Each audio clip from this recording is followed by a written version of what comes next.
Halo, assalamualaikum warahmatullahi wabarakatuh, teman-teman. Oke, kali ini di mata kuliah pemasaran, seperti apa yang kita bahas begitu, kita akan membahas tentang 9 elemen pemasaran. Kemarin kita udah belajar tentang sharing tentang evolusi marketing, gitu kan. Ada marketing 1 sampai 5.0. Nah, sekarang kita masuk ke 9 elemen pemasaran, di mana kita akan bahas di fase strategi. Fase itu kan ada segmenting, targeting, positioning gitu kan, STP. Kali ini kita akan lebih membahas tentang fokus ke segmentation dulu. Jadi masih ingat, saya ingin teman juga ingat segmentasi itu apa? Jadi segmentasi itu kan bagaimana kita mengelompokkan market gitu kan. Market ada sekian, kita kelompokkan. Bisa kita kelompokkan berdasar umur, kita kelompokkan berdasar kebiasaan, pada perilaku dan sebagainya gitu kan. Jadi segmentasi ini adalah bagaimana kita melihat market secara kreatif, teman-teman. Karena mungkin setiap orang memiliki perilaku yang berbeda, memiliki kebutuhan yang berbeda, keinginannya juga berbeda, pengalaman yang dia ingin seperti apa itu sangat berbeda-beda. Makanya lah kita coba mengelompokkan market tersebut. Harapannya apa? Ketika kita sudah melakukan sama tersebut, lanjutlah nanti ke targeting dan ke positioningnya, mau seperti apa nih gitu. Nah, segmentasi pasar adalah salah satu aspek penting dalam bisnis yang dapat memberi begitu banyak manfaat terhadap perusahaan. Pada dasarnya, segmentasi pasar adalah suatu strategi untuk mengenali target konsumen lebih dalam sehingga bisnis pun bisa dijalankan dengan langkah tepat. Pasin gitu kan. Oke, segmentasi pasar. Jadi ini pengertian aja menurut Kotler dan Armstrong. Segmentasi pasar adalah pembagian sebuah pasar ke dalam kelompok berbeda yang ditujukan untuk melakukan pemasaran sesuai karakteristik, kebutuhan serta keinginannya masing-masing. Nah, tujuan segmentasi pasar apa sih? Jadi mengenali komputer bisnis. Kenapa bisa kira-kira? Karena kalau kita udah mengelompokkan gitu kan, kita akan tahu di kelompok ini pemainnya siapa aja gitu kan. Jadi artinya kita tahu, oh kompetitor kita ada si A, si B, si C gitu kan. Jadi kita bisa menganalisis, oh si A strengthnya di mana sih, weaknessnya di apa sih, kita mau main seperti apa sih. Nah itu contohnya. Kemudian meningkatkan pelayanan menjadi lebih baik. Pasti, karena apa?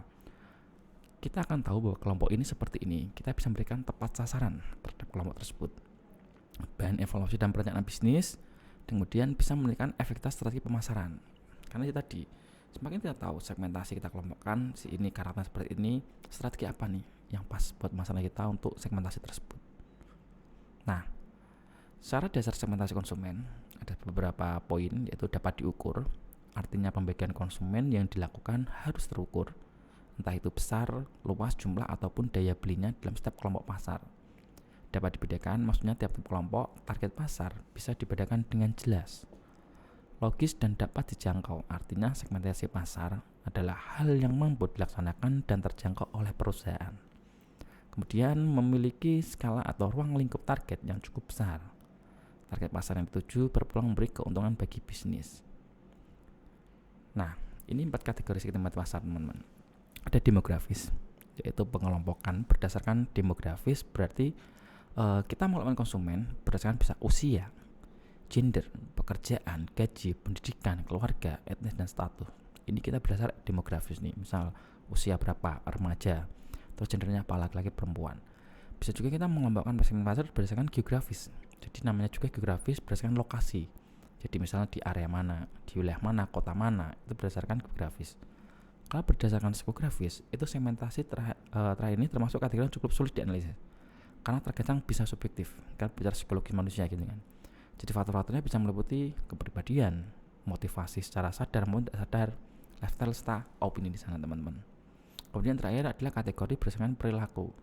Jadi sesuai dengan namanya bahwa segmentasi ini mengelompokkan konsumen berdasarkan cara mereka membuat keputusan dalam berbelanja. Bagaimana interaksi mereka dengan produk, brand maupun website misal. Nah, dalam menggunakan produk tersebut. Nah, ini 4 kategori segmentasi pasar. Jadi bisa berdasarkan demografis, geografis, psikografis, dan perilaku. Nah, sekarang kalau kita analisis, teman-teman, ini ada contoh produk, misal kita nanti analisis bareng-bareng di kelasnya sekalian gitu kan. Jadi kita ngeliat Pokoknya Sweat, dia mengelompokkannya gimana nih, atau targetnya seperti apa nih. Nah, nanti akan kita bahas semua, teman-teman.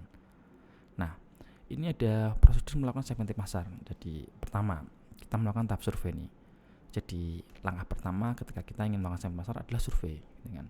Teman-teman perlu mengeksplorasi konsumen terlebih dahulu untuk mengenalnya secara mendalam.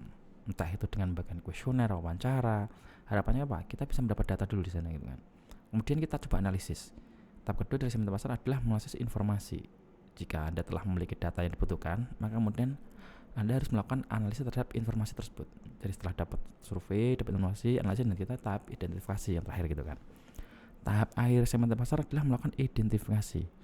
Setelah memiliki data terlihat konsumen menganalisisnya, kemudian dapat menganalisis tahap kelompok target pasar tersebut. Nah, inilah prosedurnya. Jadi ada tahap survei, analisis, dan identifikasi. Nah, yang perlu diketahui juga teman-teman, kriteria mengevaluasi segmen pasar. Jadi kita harus melihat market size-nya seperti apa nih. Pastikan segmen cukup besar dan menguntungkan. Kemudian market growth-nya, perhatikan pertumbuhan segmen yang akan dibidik. Tumbuh nggak kira-kira di segmen tersebut gitu kan. Kemudian competitive situation, jadi mempertimbangkan situasi persaingan, kompetisinya seperti apa di sana. Kemudian competitive advantage, yaitu evaluasi keunggulan perusahaan untuk menemui segmen yang dipilih.